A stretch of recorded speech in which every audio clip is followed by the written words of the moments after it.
وقتی توسط دوستها و آشناها کنار گذاشته میشی، زندگی ممکنه واقعا سخت بشه، به خصوص اگر دلایلش خارج از کنترل تو باشه. معمولا توی چنین شرایطی ممکنه ادامه بدیم و یا حتی لوکیشنمون رو عوض کنیم تا یک جامعه جدیدی پیدا کنیم. اما برای یه مرد توی ژاپن انتقام تنها راه حلش بود، اونم انتقام از کل دهکده.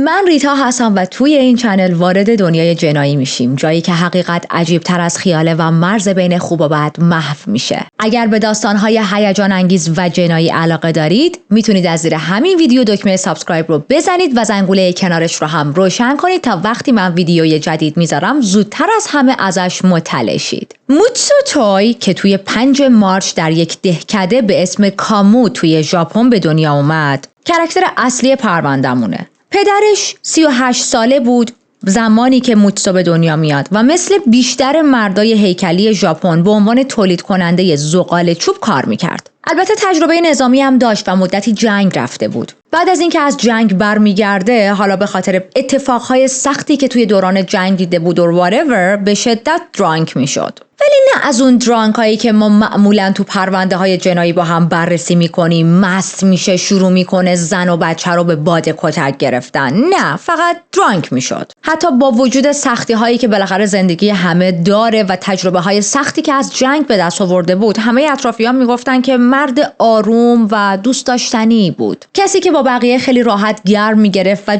عضو محترم توی جامعه حساب میشد، قابل احترام بود. تنها باگش این بود که خب اعتیاد داشت به مشروب که در واقع آسیبش رو داشت فقط به بدن خودش میرسوند. مادر موتسو هم از یک خانواده کشاورز بود. توی سن 17 سالگی با پدر موتسو ازدواج کردن با هم دیگه. برخلاف همسرش، اون اتفاقا آدم زودرنج و زودجوشی بود. میدونید اینایی که میگن خلقش کوتاهه، ولی در عین حال یک زن کشاورز سخت کوشم بود. و باز مادر موتسو هم آدمی نبودش که موتسو یا حالا بقیه بچه ها رو کتک بزنه، فقط بعضی وقتا بیشتر از حد معمول عصبانی میشد. ولی این خشم فقط در حد حالا یک دادی فریادی چیزی نهایتاً باقی میموند. زن زحمتکشی بود، توی مزرعه کار میکرد، مسئولیت‌های خونه هم کامل به عهده‌اش بود، یعنی 2 جا مشغول به کار بود. موتسو یه خواهرم داشت که 3 سال از خودش بزرگتر بود. خانواده توی از اون خانواده‌های قدیمی و محترمی بودن که زمین داشتن، کار و درآمدشون ثابت بود، وضع مالیشون خوب بود، همیشه غذا روی میز داشتن، خیلی با هم دیگه خوب کنار می اومدن. مادر و پدر تلاش می‌کردن که خیلی با دیسیپلین، ولی نه دیسیپلین مثلا انوینگ یا حالا اذیت کننده بچه‌ها رو بزرگ کنن، بلکه محترم با ادب بچه‌ها رو تربیت کنن. و خلاصه عامیانه بخوام بگم تو جامعه برو بیایی داشتن برای خودشون، یعنی خیلی همه این خانواده رو دوست داشتن. جامعه‌ای هم که ما داریم ازش صحبت می‌کنیم یک شهر بزرگ نیست دیگه، یک روستای کوچیکه. کلاً همیشه برای این خانواده رو روال بود، انگار که یک آینده روشنی جلوی چششونه. ولی خب گاهی اوقات هر چقدرم که آدم تلاش کنه زندگیش رو توی یک مسیر خیلی درستی پیش ببره، یک اتفاقی که خارج از کنترل خودته میاد میفته و همه چیزو از هم میپاشونه. و برای این خانواده اون چیز لعنتی همون بیماری قدیمی بود که خیلی از آدم‌ها درگیرش بودن، به اسم سل. سل یه بیماری عفونی قدیمیه که بیشتر ریه ها رو درگیر میکنه و توسط باکتری MTB منتقل میشه. قدمتش به هزاران سال قبل برمیگرده. حتی استخونای بعضی از انسانهایی که بیشتر از 6000 سال پیش مردن نشون میده که اون موقع همین بیماری وجود داشته. وقتی فعال میشه، علائمش معمولاً سرفه مداوم، تعرق‌های شبانه، درد قفسه سینه، کاهش وزن و ضعف شدید بدنه. اگه شدت پیدا کنه، سرفه خونی هم همراهشه. چیزی که همه رو میترسوند این بود که توی اون زمان، یعنی اوایل قرن 20، این بیماری درمان نداشت. یعنی اگه میگرفتیش تموم بود. خیلی وقتا تا 3 سال طول میکشید تا آدمو از پا بندازه، ولی بالاخره کار خودشو میکرد. تو ژاپن اون موقع هر کی سل میگرفت از بقیه جدا میکردنش، میبردنش توی یک آسایشگاهی که بهش ساناتاریوم میگفتن و عملاً از زندگی و سوسایتی حذف میشد. حتی خانواده اون آدمی که سل گرفته بود هم از چشم بقیه میافتاد. یعنی ببینید ترس و بدنامی که سل می آورد باعث میشد حتی آدمای سالمی که فقط صرفاً دارن نزدیک یک کسی که بیماری سل گرفته زندگی میکنن هم طرد بشن از جامعه. و جالبه بدونید هنوزم توی ژاپن این ترس هست. اگه به عنوان خارجی بخواید برید ژاپن زندگی کنید باید یک عکس رادیولوژی قفسه سینه بهشون نشون بدید که این عکس نشون میده شما سل ندارید و بدون مریضی سل دارید وارد ژاپن میشید. و ما گفتیم که سل میاد سراغ این خانواده.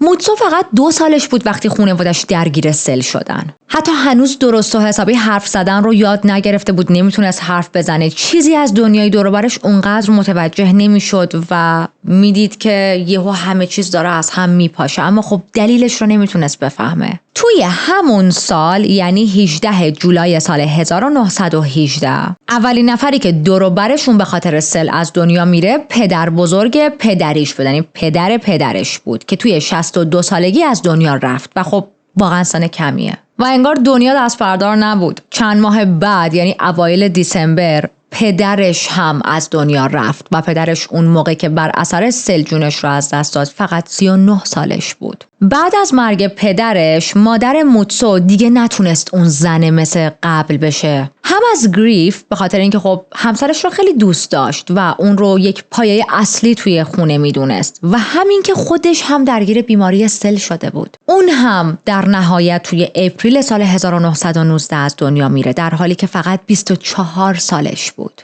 یعنی تو همون سن کم، سن کوچیکی که بچه‌ها تازه دارن کلمات رو یاد میگیرن، دنیای اطرافشون رو کشف میکنن، موتسو و خواهرش مینکو پدر و مادرشون رو از دست دادن. و از اون بدتر چی گفتیم عقب‌تر، توی ژاپن هر کسی که خانواده‌اش درگیر سل میشن اینجوریه که جامعه یک برچسب خیلی بزرگی بهشون میزنه و الان این برچسب روی موتسو و خواهرش هم خورده بود بدون توجه به اینکه بابا اینا بچه‌ن، اصلا اسم دارن، یک اسمی حالا نمیدونم من درست تلفظ میکنم یا نه، اساتید محترم ژاپنی بیایید مثل همیشه اصلاح کنید، میگن که راوگوسوجی یعنی نسل سلدار. مردم به شدت از این آدم ها میترسن، ازشون دوری میکنن. میدونید یه حالتی که انگار آدم هایی که سل گرفتن یا اطرافیانشون سل گرفتن نفرین شدن. بعد از مرگ والدینشون همه فامیل جمع شدن تا تصمیم بگیرن که کی باید وارث خانواده باشه. ولی خب هیچ کس از بین فامیلشون حاضر نبود یک بچه 2 ساله نحیف و کسی که ممکنه خودش هم سل گرفته باشه رو به عنوان جانشین خانواده قبول کنه.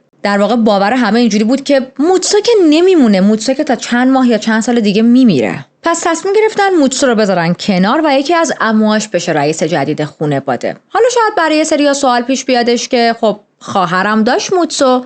بله، ما داریم از ژاپن صحبت میکنیم، اونم چندین سال پیش. تنها کسایی میتونن وارث یه سری چیزا باشن که شندول لای پاشون باشه و خواهر موتسو شندول نداشت. با این حال یه بخش از میراث به موتسو رسید. حدود 13,000 متر زمین کشاورزی برنج و 8,000 متر زمین جنگلی. ولی خب بچه‌ای که پدر و مادر نداره توی اون سن دلش بیشتر از زمین و مال و اموال دنیا آغوش مادر و پدرش رو میخواد. خوشبختانه مادر بزرگشون برخلاف بقیه فامیل قبول میکنه که سرپرستی موتسو و مینکو رو به عهده بگیره. با مادر بزرگشون رفتن به خونه اجاره‌ای توی یه منطقه‌ای به اسم تاتو. اون سالا قیمت برنج به شدت داشت میرفت بالا و همین باعث شده بود مردم نتونن خیلی راحت شکمشون رو سیر کنن. شورش‌های خیلی زیادی تو کشور به وجود اومد. از اون طرف کشاورزا به خصوص اونایی که مثل خانواده موتسو زمین برنج داشتن کلی سود میکردن. الان موتسو و مینکو خواهرش زندگی راحتی با مادر بزرگشون دارن و خیلی هم با همدیگه خواهر برادر صمیمی هستن. همیشه با هم بازی میکردن توی کوچه، صدای آواز و شادی و خنده‌شون رو همیشه همه میشنیدن. بازی محبوبشون ماروکی بود، یه بازی سنتی ژاپنی که با توپ انجام میشه، یا با کیسه های برنجی کوچیک بازی میکردن که مینکو توش واقعا ماهر بود. مینکو خواهر موتسو دختر خیلی سرزنده، هپی و پاپولری بود. یه روحیه مثبت داشت که باعث میشد موتسو هم همیشه احساس آرامش و خوشحالی بکنه و فراموش کنه که مادر و پدرمون دیگه کنارم نیستن. و موتسو هم واقعا مثل قهرمان به خواهرش نگاه میکرد. با چشمای پر از برق تماشاش میکرد که مینکو چقدر آزاد، رها، چقدر قشنگ بازی میکنه و همیشه بهش میگفت تو بازی‌ها همیشه از من بهتری، تو خیلی مهارت داری. خود موتسو هم بچه‌ی آروم و حرف گوش کنی بود. هیچ وقت با مادر بزرگش یا خواهرش جر و بحث نمی‌کرد، کلکل نمی‌کرد، کارهای تو مخ انجام نمیداد، شیطنتایی که حالا بعضی از بچه‌ها دارن نداشت. و به طور کل همه باهاش راحت بودن. اما تو سال 1922 دوباره مجبور شدن که از اون منطقه برن. این بار با مادر بزرگشون رفتن به منطقه‌ای به اسم یوشیگه. مادر بزرگشون قصد داشت این بار دیگه همونجا بمونه. واسه همینم بخشی از زمینی که به موتسو رسیده بود و فروخت و باهاش یه خونه بزرگ و شیک خرید، به همراه یه مزرعه برنج که خب بالاخره درآمدی هم داشته باشن. اسم مادر بزرگشون اینه. پس اگر یه جاهایی گفتم این، بدونید اسم مادر بزرگشونه. جایی که رفتن در واقع هوم تاون خود مادر بزرگ بود. پس کلی آشنا و دوستم اونجا داشت و خیلی سریع و راحت با محلی ها قاطی شد. اما برای موتسو و خواهرش همه چی جدید و غریب بود. هیچ کس رو نمیشناختن و از ترس و تنهایی بیشتر با خودشون بودن تا اینکه با کس دیگه گرم بگیرن. خونه ای که توش ساکن شدن با اینکه بزرگ و مجلل بود ولی انگار گذشته سیاهی داشت. توی اون خونه یه قتل اتفاق افتاده بود. یه مردی متوجه شده بود همسرش داره بهش خیانت میکنه و انتهای این ماجرا به قتل ختم شده بود. حالا چرا دارم این خونه رو میگم؟ به دو دلیل. یکی اینکه خب به خاطر این قتلی که توش اتفاق افتاده بود تونستن با قیمت بهتر و کمتر این خونه رو خریداری کنن و دوم ما دیدیم ژاپنی ها هم جزو جامعه‌ای هستن که خیلی خرافاتی و سنتی هن. مخصوصا توی اون زمان و یک باوری داشتن. میگفتن به خاطر فاجعه‌ای که توی این خونه اتفاق افتاده سرنوشت هر کسی که توی این خونه بره، وارد این خونه بشه، همونقدر دارک و تاریک میشه. اصلا برای همین اون خونه فروش نمیرفت. مردم عمیقاً به این موضوع باور داشتن و اینجوری بودن که نه، ما حتی ارزونتر هم شده این خونه رو نمیخریم چون ما نمیخوایم سرگذشتمون دارک و تاریک شه. و الان مادر بزرگ موتسو این خونه رو خریداری کرده و ما هم توی یک کانال جنایی داریم یک پرونده ای رو تعریف میکنیم، کاور میکنیم که قطعاً میخواد انتهاش به یک نقطه دارک برسه. بریم به سال 1923 که دیگه موتسو قراره بره مدرسه. وقت مدرسه رفتنش رسیده.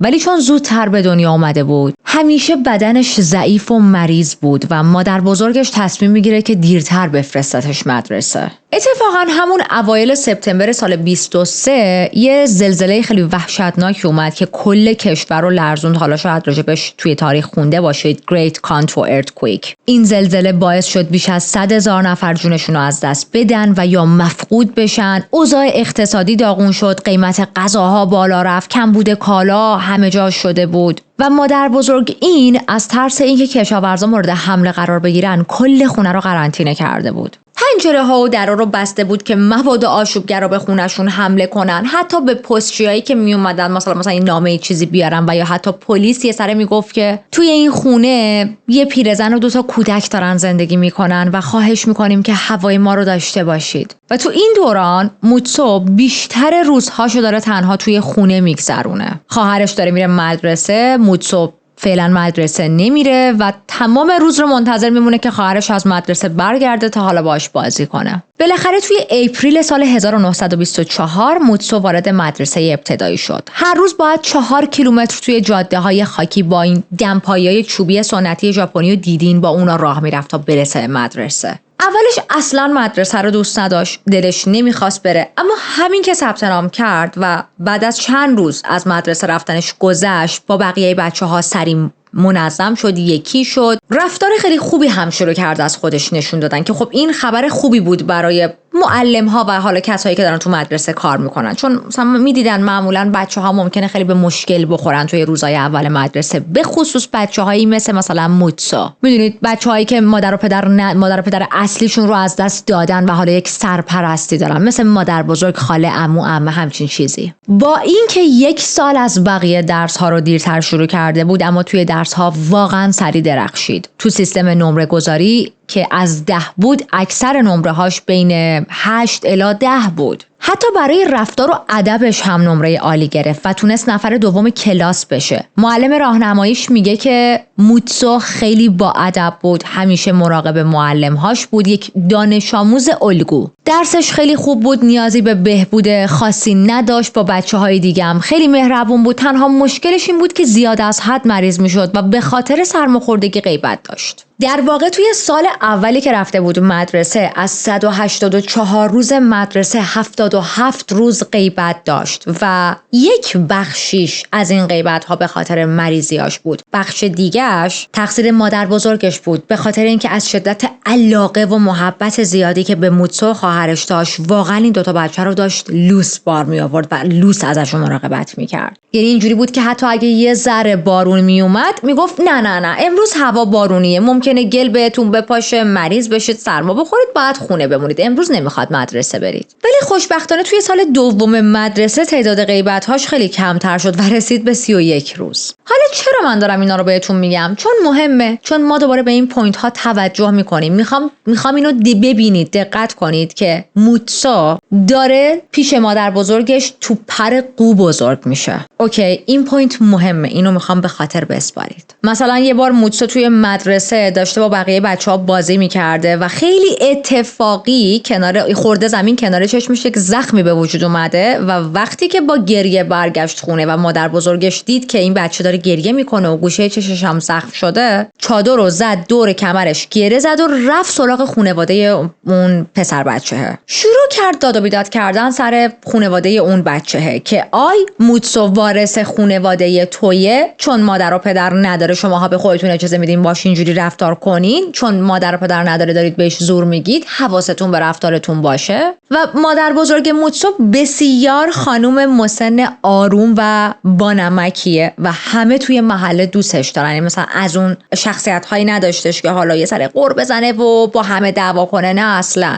ولی اینجوری بود که ببینی خط قرمز منه، به نوه های من کسی آسیب بزنه جر و جرتون میکنم. کلا مادر بزرگش انسان گوگلی بود، sweet old lady. مثلا یه بار دیگه موتسو نمره های خیلی خوبی به دست میاره توی کارنامه آخر سالش و بودو با خوشحالی میره خونه تا این کارنامه رو به مادر بزرگش نشون بده و انقدر مادر بزرگش ذوق میکنه که حد نداره، جوری که کارنامه نوه‌شو میگیره دستش و خونه به خونه میره به همه همسایه ها نشون میده. میگه ببینید نوام چه نمره هایی آورده. She really said everyone in this village gonna know my baby is a genius. انقدر اون شب مادر بزرگش خوشحال میشه که یک جشنی میگیره، حالا مثلا بین خودشونو، حالا یه کارنامه است دیگه، ولی خب دیگه خوشحال بوده دیگه. یه غذای مخصوصی درست میکنه، یه غذایی که ترکیب برنج و لوبیا، اسمشو یادم رفته ولی غذای خوشمزه‌ایه. همه با هم میخورن، میگن، میخندن و حسابی خوش میگذرونن. و موتسو الان از اون زندگی گوشگیر و بسته دیگه کاملا اومده بیرون و داره یک زندگی نرمالی رو تجربه میکنه. فراموش کرده که توی دوران خیلی کوچیکی مادر و پدرش رو از دست داده و یا جامعه نگاه بدی بهش داشتن. توی منابع گفته نشده ولی من خودم حدسم اینه اصلا دلیلی که این مادر بزرگشون اسمش این بود دیگه، من بر خودم هنوز این آشنا نیست، میگم این مثلا فکر نکنید کدوم این نیست اسمه. آره ولی فکر میکنم این اصلا واسه همین از اون ویلیج اومد بیرون و رفت تو هوم تاونش که حالا یه ویلیج دیگه بود، به خاطر اینکه این برچسب ها از روی موتسو و خواهرش برداشته شه. بالاخره این ویلیج جدید اینجوری نبودن که حالا خیلی یادشون باشه که او پدر مادر موتسو از سل مردن پس ما به تو هم برچسب بزنیم. موتسو هوش خیلی بالایی داشت و عاشق مطالعه بود. به واسطه همین علاقه زیادش به مطالعه کم کم با یه سری مجله آشنا میشه که مخصوص کودکان اون سنی نبود، چون بعضی از داستانهای این مجلات تمای خشن و یا بزرگسالانه داشتن که برای سن موتسو مناسب نبودن. ولی خب موتسو خیلی زودتر از بقیه با این فضاها آشنا شد.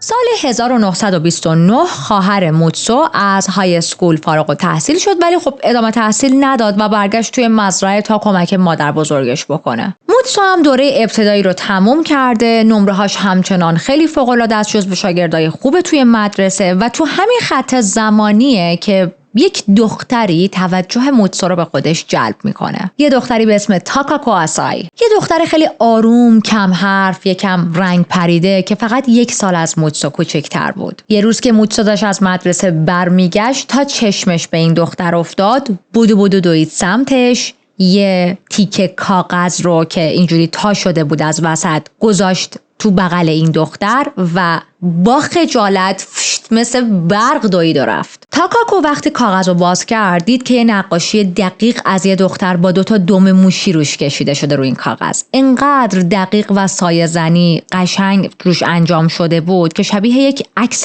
واقعی بود. موتسو زیر این نقاشی نوشته بود پورتری تاکاکو و پایینتر از اون جمله من تاکاکو را دوست دارم با امضای موتسو نوشته شده بود. چه کیوت. حیف که شخصیت موتسو قرار نیست تا آخر همینقدر کیوت بمونه. تاکاکو از نقاشی خیلی خوشش اومد و برد گذاشت کنار کشوی یکی از میزاش، حالتی که قایمش کنه. ولی برادر کوچکترش این نقاشی رو پیدا کرد. برمی‌داره پیدا میکنه، بودو میره به مادرش نشون میده که مامان ببین مثلا یکی برای تاکاکو نقاشی کشیده، یکی زیر این نقاشی برای تاکاکو نوشته که دوست دارم. مادر تاکاکو هم وقتی این نقاشی رو دید خیلی عصبانی شد و بلافاصله نقاشی رو برداشت و رفت سراغ معلم مدرسه‌شون. میدونید یه حالتی که وای چه جسارت‌ها، چه نمیدونم جلافت‌ها، مثلا کی به خودش اجازه داده به دختر من تو این سن نامه عاشقانه نقاشی عاشقانه بده. و فردای اون روز یکی از معلم‌ها میاد دم خونه موتسو. خب موتسو خیلی ترسیده بود و فکر کرد که یک دردسر حسابی براش درست شده، ولی معلمه نیومده بود تا اصلا موتسو رو دعوا کنه. در واقع اومده بود، حالا معلم و ناظم مثلا چند نفر بودن، اومده بودن بپرسن از موتسو که تو چطوری انقدر خوب یاد گرفتی نقاشی کنی؟ چون واقعا همشون برگاشون ریخته بود وقتی این نقاشی رو دیدن. برای یه پسری با اون سن و سال کم که خب مثلا تا حالا کلاس نقاشی و اینا هم نرفته بود و میگن که خیلی دقتش توی این نقاشی بالاه. خیلی نادره که یک دانش آموز توی این سن بدون هیچ تمرینی بتونه همچین پورتری بکشه. خلاصه اون روز به خیر میگذره، ولی موتسو هم دیگه نمیتونست نزدیک اون دختر بشه و خلاصه این اولین تجربه کراش و فرست لاو موتسو بود که خب به جایی هم نرسید و میشه جزو اون خاطراتی که همیشه توی ذهنش میمونه. یه ذره دیگه بزنیم جلو. موتسو الان آخرای های اسکولشه و یه روز معلمش صداش میکنه تو دفتر و بهش میگه که ببین موتسو تو درسات خیلی عالیه و حیفه که کشاورزی، چون میدونید خیلی طبیعی بود. یعنی اون زمان اینجوری بود که اکثر کسایی که درسشون رو تموم میکردن دیگه نمیرفتن ویلیج رو ترک نمیکردن مثلا برن ادامه تحصیل توی شهری دانشگاه، ترجیح میدادن پیش خانواده هاشون بمونن و حالا اون بیزینس هایی که دارن رو ادامه بدن، مخصوصا اگر خانواده هاشون جزو مثلا کشاورزها بودن. و معلمش هم برای همین بهش میگه که حیف تو کشاورز شی،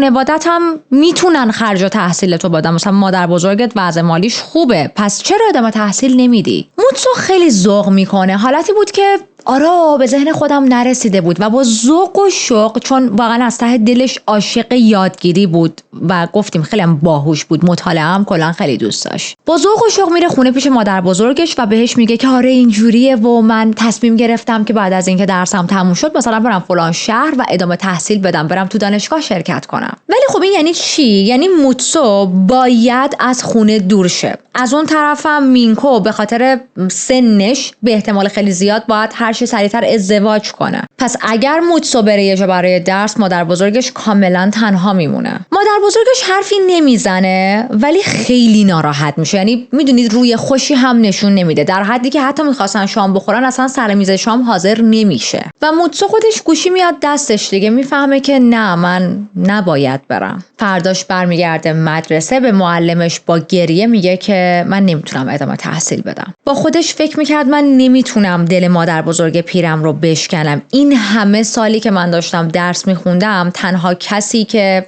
توی حالا این زندگی از من مراقبت کرده مادر بزرگم بوده. بعدمی که تو کارهای مزرعه به مادر بزرگش کمک میکرد و مزرعه تنها درآمدشون بود. حالا میخواست بذاره بره، کی دیگه میخواست به مادر بزرگش کمک کنه؟ ما رسیدیم به سال 1932. مدت کمی از فارغ التحصیلیش گذشته که یک تب خیلی شدیدی میاد سراغ موتسو. و یادتونه عقب‌تر گفتم که یه سری از غیبتاش به خاطر مریضی‌های زیادی بود که میگرفت. الان از این نقطه به بعد انگار مریضیاش هم لول اپ میشن. 3 روز کامل تب داشت ولی دکتر اومد معاینش کرد و گفت اگر کامل استراحت کنه حالش خوب میشه. میگه که تا مدتی حتی بعد از اینکه حالت خوب شد لازم نیست تمام وقت توی تخت باشی، ولی اصلا نباید سراغ کارهای سنگین بری، سراغ کار مزرعه یا هر کاری که بخواد فیزیکت رو درگیر کنه. حالا باز اینم داشته باشین دیگه، یعنی ببینید ما داریم بدن موتسو رو میبینیم که درگیر مریضی هایی میشه که نباید انرژی بیهوده از بدنش مصرف کنه. اون بدن باید استراحت کنه و حالا ما جلوتر میبینیم که آیا واقعا موتسو در کنار مریضیاش به بدنش استراحت میده یا نه. توی این پوینت این کارو کرد. 3 ماه کامل هیچ کاری نکرد و فقط توی خونه میچرخید. البته کم کم هم حالش بهتر شد و دکتر دیگه گفت اوکی دیگه حالا میتونی واقعا از خونه بزنی بیرون و به حالت نرمالت برگشتی. تا ما میرسیم به سال 1934 که یک تغییری توی زندگیشون به وجود میاد. مینکو خواهرش الان دیگه 21 ساله شده و با یک مرد 25 ساله ای ازدواج میکنه. موتسو توی این خط زمانی 17 سالشه و رفتن خواهرش از خونه یعنی چی؟ یعنی تنهایی مطلق. موتسو تا این لحظه تمام زندگیش به خواهرش وصل بود و نه به مادر بزرگش. درسته مادر بزرگش هم خیلی دوست داشت، اما در حد یک میدونید مادر بزرگ، ولی با خواهرش رفیق بود، دوست بود، صمیمی بود. هر وقت میخواست با کسی درد و دل کنه میرفت سراغ خواهرش، انقدر با هم نزدیک بودن و حالا دیگه خواهرش پیشش نیست. بعد از ازدواج مینکو، موتسو کم کم از همه فاصله گرفت. دیگه نه زیاد به مدرسه میرفت، نه توی جمع جوانای روستا دیده میشد. یه گوشه از اتاق زیر شیربونی خونه رو برای خودش درست کرده بود و تقریباً کل روز اونجا تنها میگذروند. اما یه نکته جالب اینجا بود که با بقیه نوجوانها خیلی فرق داشت. عاشق این بود که بچه‌های محل رو دور خودش جمع کنه و براشون قصه تعریف کنه. قصه هایی که از مجله‌های قدیمی خونده بود و تو ذهنش مونده بود. ولی انقدر خوب و ساده و بچگونه تعریفشون میکرد که همه بچه‌ها عاشق قصه هاش بودن. در این حال رفتارش توی مدرسه هم کاملا تغییر کرده بود. دیگه مثل قبل جدی و مسئولیت پذیر نبود، نمره های خوب نمی گرفت و خب معلم‌ها واقعا نگرانش شده بودن، چون ببینید تا اون پوینت تمام روستا موتسو رو به عنوان نابغه روستا میشناختن از نظر درسی. به جرئت هم میشه گفت بین همسن و سالاش اون زمان واقعا باهوش‌ترین بود، ولی الان معلم‌ها میدیدن که این آدم داره از دست میره. یه روز که برای خرید کتاب رفته بود به شهر کناری، به خاطر اینکه خب ویلیج خودشون مثلا فروشگاه و کتابخونه آنچنانی نداشت، با یک آشنا و دوست قدیمی به اسم یویجی برخورد میکنه. یویجی تنها دوستی بود که تا اون موقع براش مونده بود و موتسو خیلی منزوی شده بود. یه ذره با هم حرف میزنن، گپ میزنن. مثلا یویجی ازش میپرسه که اینجا چی کار میکنی؟ اومدی کتاب بگیری؟ چه کتابی میخوای بگیری؟ واسه چی این همه کتاب خریدی؟ و بعد از این گپای حالا خیلی عامیانه و معمولی و روزمره، یویجی یواشکی یه سوالی ازش میپرسه. میگه که ببینم تا حالا با دختری بودی تو زندگی؟ یعنی تا حالا سکس داشتی؟ موتسو اینجا خیلی خجالت میکشه و با خجالت میگه که نه. میدونی یه حالت فروز میشه. Like someone hit pause on his brain. میگه اوکی بیا چاره کارت دست خودمه. دستشو میگیره، با هم میرن توی یه خیابونه، حالا مثلا به اصطلاح بدنامی اون زمان به اسم اوزاکا. اون خیابون اصلا پاتوق بود دیگه. افرادی که سکس میفروختن یا سکس میخواستن خریداری کنن اونجا پاتوقشون بود و اولین بار موتسو اونجا رابطه جنسی رو تجربه میکنه. خب خوشش میاد. بعد از اون چند بار دیگه هم با هم برگشتن اونجا تا موتسو رابطه جنسی رو تجربه کنه. ولی وقتی یه شب داشت توی خونه درس میخوند دوباره تب کرد. چرا؟ چون دکتر گفته بود عزیز من از بدن زیاد کار نکش.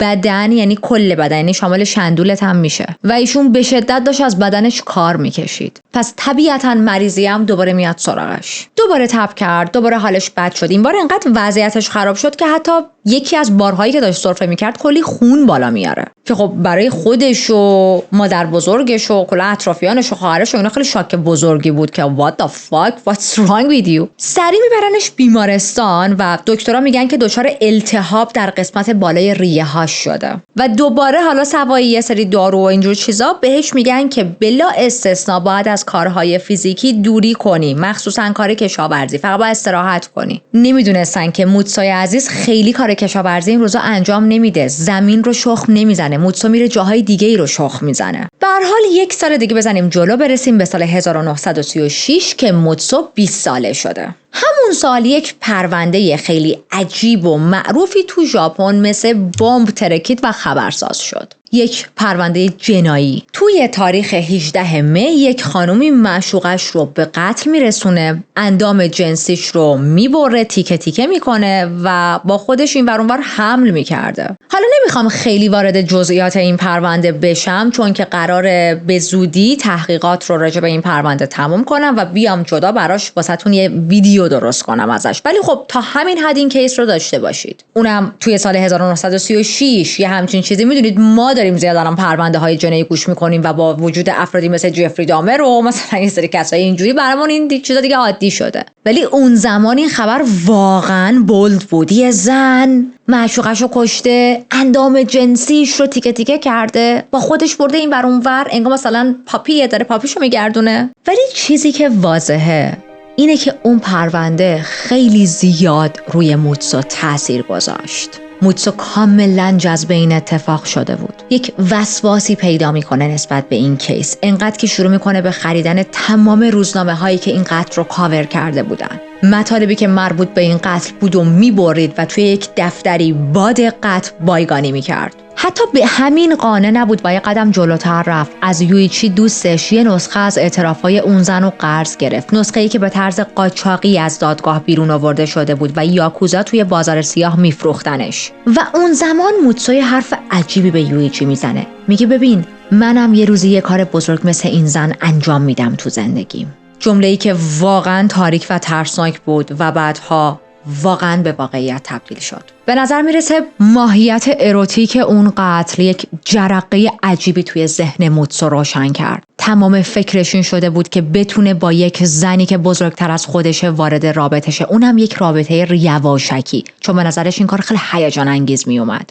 حالا ما توی چه خط زمانی هستیم؟ اون خط زمانی که موتسو به خاطر مریضی و ترس از آیندهش حسابی از نظر روانی داغون شده و یک وسواسی هم پیدا کرده به این پرونده و رابطه عاشقانه مخفیانه و کلاً چیزهای جنایی. شروع میکنه به رابطه با یک زنی به اسم ماتسو که نه تنها 33 ساله بود و ببینید چند سال از خود موتسو بزرگتره، بلکه متأهل هم بود و همسرش توی همون روستا زندگی میکرد، خودش هم توی همون روستا بود. ماتسو هم با این رابطه موافق بود و با رضایت دو طرفه رابطه بینشون برقرار میشد. پیشنهادهای موتسو رو پذیرفت و همین باعث شد که مسیر زندگی موتسو تغییر کنه. اوایل رابطه بینشون فقط سکس بود، یک رابطه جنسی خیلی خیلی مثلا حالا معمولی، ولی کم کم این سکس ها جای خودشون رو به علاقه هم دادن برای موتسو. ولی حقیقتا موتسو فقط به خاطر اینکه اولین بار داشت حالا با یک کسی به جز مثلا سکس ورکر رابطه جنسی برقرار میکرد بهش حس خوبی گرفته بود یا علاقه پیدا کرده بود. سنش هم خیلی کمه دیگه. دلیل اصلی که با این زن سکس میکرد این نبودش که یک دل نه صد دل عاشقش شده، بلکه میخواست از اون مریضی که داره فرار کنه. میخواست نمیدونم به خودش تلقین کنه که مثلا ببین من حالم خوبه که دارم سکس انجام میدم، اگه حالم بد بود که نمیتونستم سکس کنم، یا هر چیز دیگه ای توی ذهنش. ولی میدونیم از واقعیت داره فرار میکنه، چون حقیقت اینه که تو مریضی و دکتر گفته که نباید بدنت زیاد کار بکشی وگرنه مریضیت بیشتر عود میکنه. حالا که مزه رابطه راحت و مخفیانه اومده بود زیر زبونش، دیگه ولکن ماجرا نبود.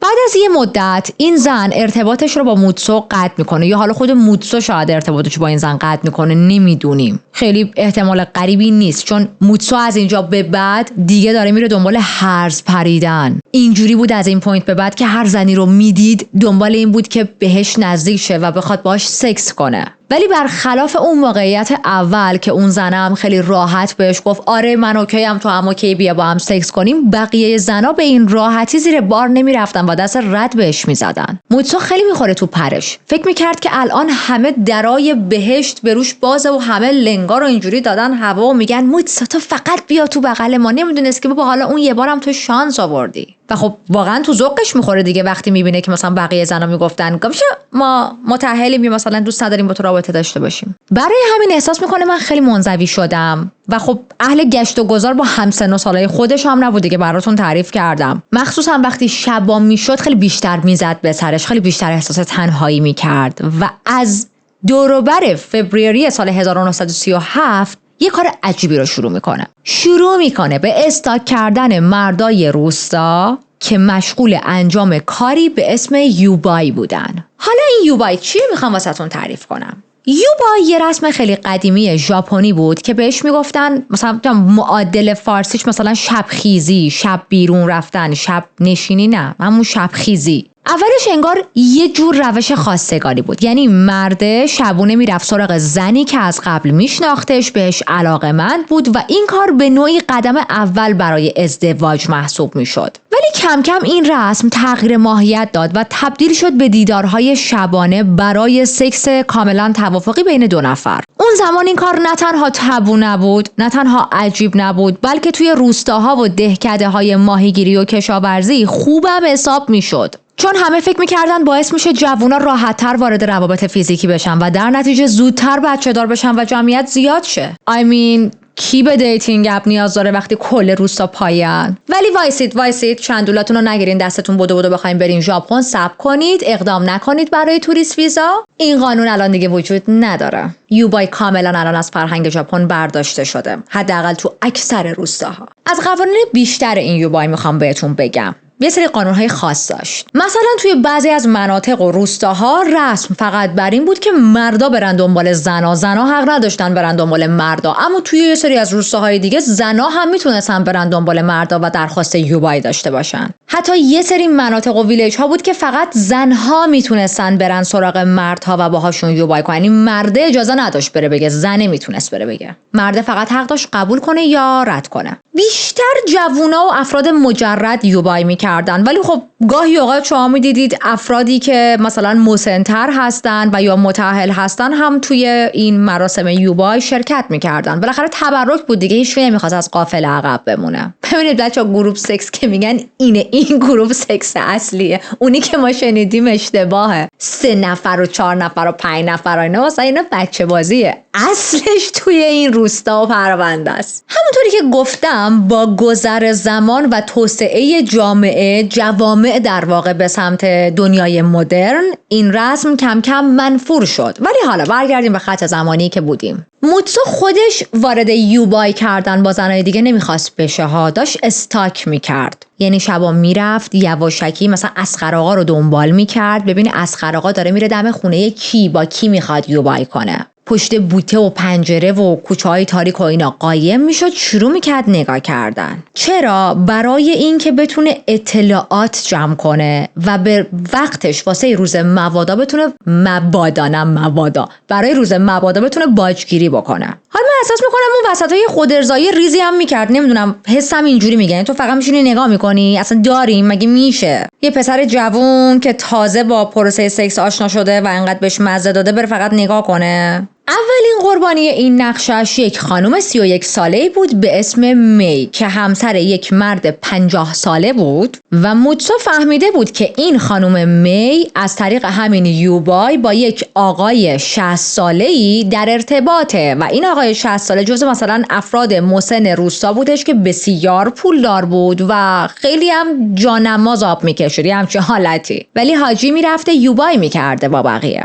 موتسو موچشو میگیره، میره سراغشو، میگه اینجوریه و من خبر دارم تو با فلانی یوبای میکنی و از همه اینا آگاهم. و زنم بهش میگه وای مثلا چی میخوای؟ پول میخوای باجگیری کنی؟ میگه نه پول نمیخوام، چیز دیگه میخوام. و خلاصه اینجوری میشه که با این تهدیدها، یعنی میگه اگه با من سکس نکنی من میرم به همه میگم. آبرو جلو شوهرت میره، آبروی اون آقای محسن میره، زندگی از هم میپاشه و توی روستا بدنام میشی. حالا نمیدونم چه بدنامی، خودتون فرهنگ یوبای آورده، خب چه اشکالی داره؟ یوبای دیگه. نمیدونم، اون فرهنگاییه که خودشون گذاشتن، خودشون دوست دارن اجرا کنن ولی دوست ندارن بقیه هم چیزی بدونن. anyway از این طریق چند بار میتونه با این خانم رابطه جنسی برقرار کنه و خب یک نوع تجاوز دیگه، چون اون خانم راضی نبود و فقط به خاطر اینکه آبروش نره تن به این رابطه میداد. چون میدونید به تو ربطی نداره که نفر تو زندگی شخصیش در حالی که متأهله داره با یکی دیگه هم مثلا رابطه جنسی برقرار میکنه. واقعا به خودشون ربط داره، نه به توی نوعی. موتسو مال خودشه، دوست داره توش دینامیت بذاره منفجرش کنه. ولی موتسو اینجوری بود که نه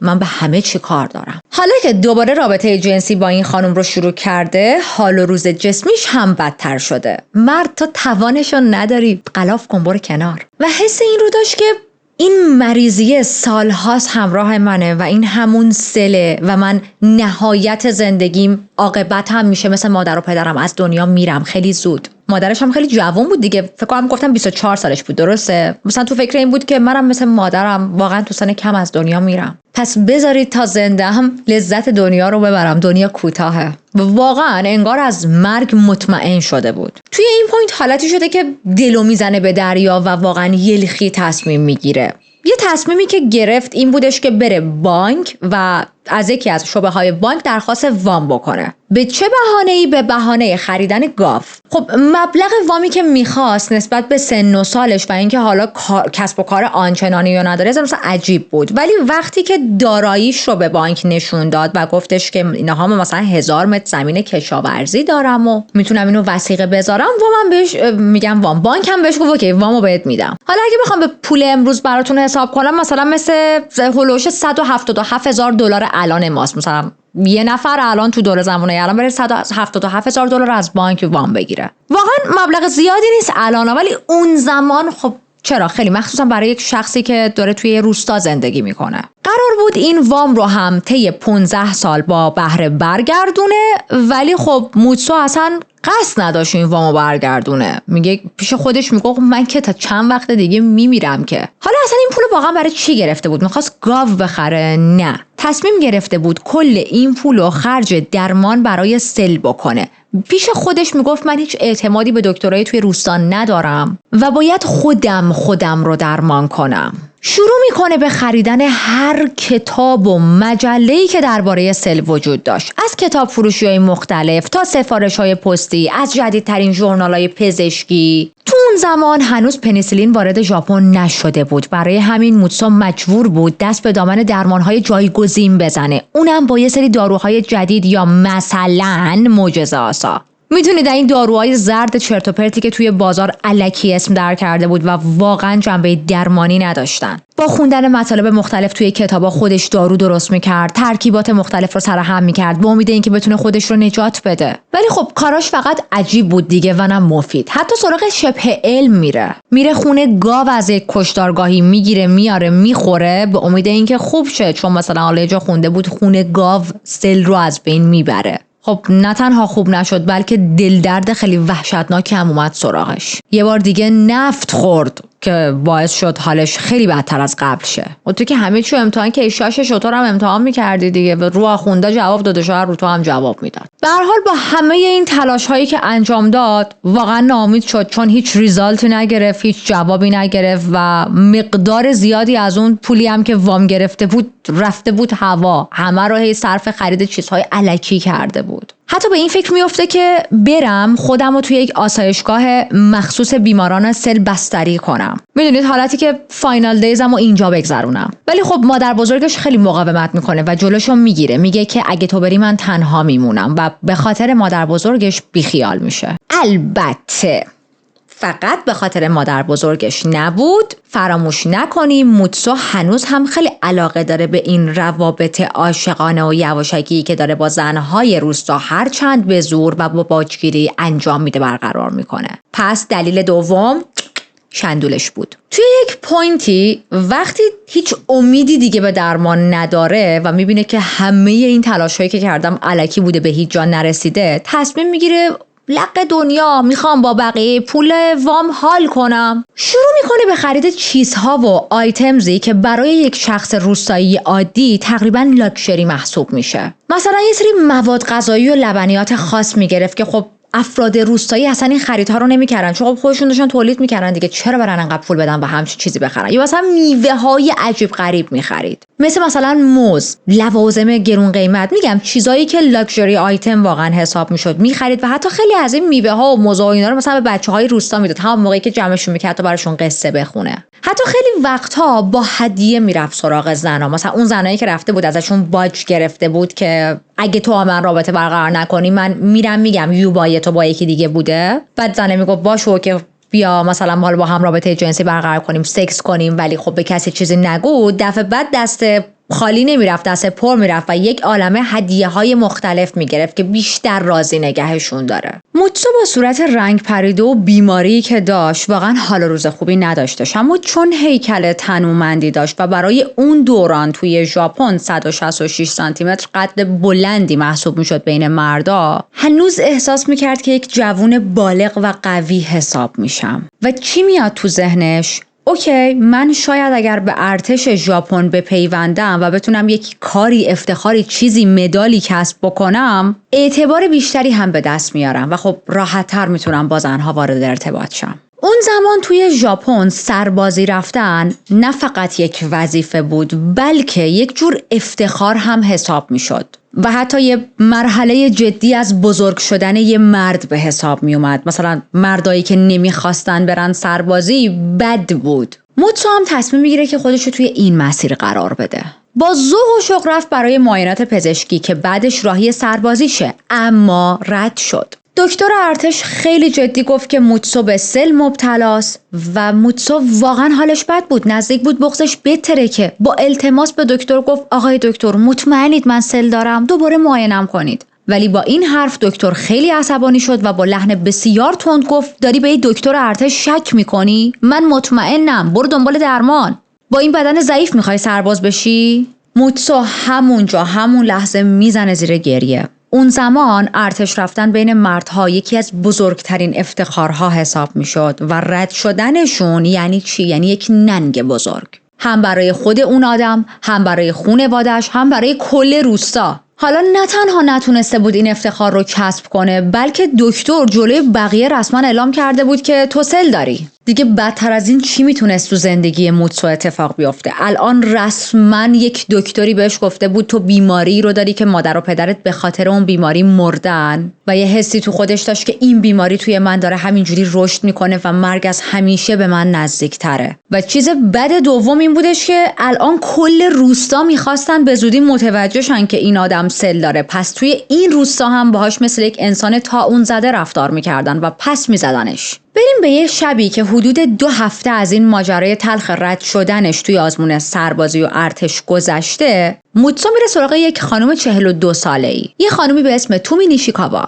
میره در خونه‌ش رو میزنه. خب دورا دور این خانم موتسو رو میشناخت و بهش میگه که مثلا اومدم یه سوالی میخوام ازت بپرسم و میگه باشه اوکی بیا تو. میره تو، به بهانه سوال پرسیدن رفته بود ولی خب هدفش چیز دیگه ای بود. به محض اینکه وارد میشه شروع میکنه به این خانم فشار آوردن که بیا با هم رابطه جنسی داشته باشیم و خب این خانم قبول نمیکنه و موتسو خیلی بهش برمیخوره. میگه من تو رو دیدم که با یه مرد دیگه یوبای میکنی، با اون یوبای میکنی، با من نمیخوای رابطه جنسی و سکس داشته باشی. از اونجایی هم که آمار این خانمو داشت که با یکی دیگه داره یوبای میکنه میگه که لو میدمت، یعنی تهدیدش میکنه. موتسو انتظار داشت بعد از این تهدیدها این خانم بترسه و خب سریع لباسو بکنه و شلوار رو در بیاره و بگه اوکی باشه، ولی دقیقاً رفتار این خانم برعکس این بود. در حالی که موتسو داشت تهدیدش میکرد که ببین میرم به همه میگم تو داری با فلانی یوبای میکنی، اون خانم خیلی ریلکس وایساده بود، یه ذره به موتسو نگاه میکنه و میگه که کی بهت همچین حرفی زده؟ کی گفته من با فلانی یوبای میکنم؟ و موتسو یه لحظه لال شد، شاک شد، اصلا انتظار این موضوع رو نداشت. واقعا تصورش همین بود که گفتم اون خانم الان بعد از شنیدن این حرف کامل برهنه میشه و میگه باشه که بیا سکس کنیم. بعد از چند ثانیه سکوتی که بینشون برقرار شده بود اون خانم برمیگرده به موتسو میگه تو رو به آرمی را ندادن چون تو سل داری و وظیفه تو به عنوان یه مرد جوان چیه؟ اینه که بری خودتو درمان کنی تا زودتر خوب شی و بتونی به کشورت خدمت کنی، بری سربازی. ولی تو داری چی کار میکنی؟ به جای درمان خودت افتادی دنبال یک زن متأهل و مجبورم میکنی، تهدیدم میکنی که با تو سکس داشته باشم؟ چجوری انقدر بی‌حیا شدی؟ من میرم کلانتری، من میرم پیش مادر بزرگت و به همه میگم این رفتار تو،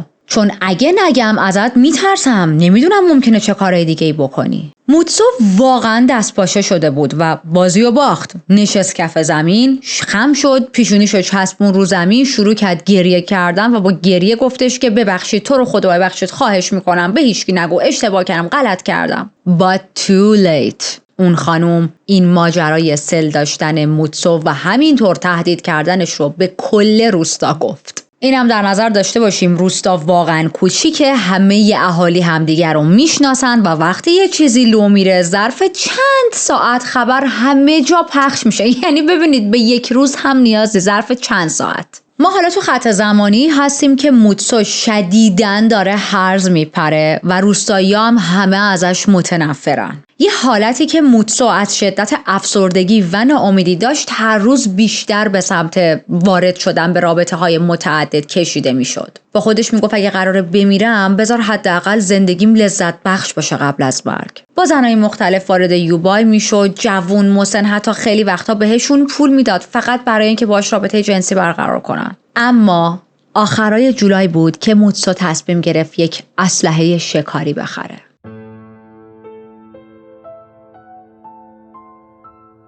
موتسو یه تفنگ شکاری دولور خرید. وقتی برای مجوز درخواست داد به مامورا گفت که سل داره، نمیتونه کار کنه، اما پیاده روی براش ضروری. پزشکا گفتن و چون نمیخواد توی روستا الکی ول بچرخه و بقیه فکر کنن بیکاره، تصمیم گرفته با اسلحه بره شکار. بره مثلا گوشت یا پوست شکار کنه و بده به ارتش. حتی گفت میخواد با تفنگ تمرین کنه تا وقتی که بالاخره رفت ارتش تیرانداز خوبی باشه. اما خب همه اینا فقط داستان ساختگیه. واقعیت اینه که توی اون دوران زنای روستا کم کم از موتسو فاصله گرفته بودن. ازش بدشون میومد، از تهدیداش، از نگاه‌های سنگینش، از اینکه از بیماریش داشت سوء استفاده میکرد تا کارایی رو که دوست داره انجام بده. و اون تفنگ اصلا قرار نبود برای شکار و تمرین تیراندازی استفاده شه، بلکه یک ابزار تهدید بود، یه جور سلاح ساکت برای اینکه کسی درباره روابط پنهانی یا بیماری چیزی نگه.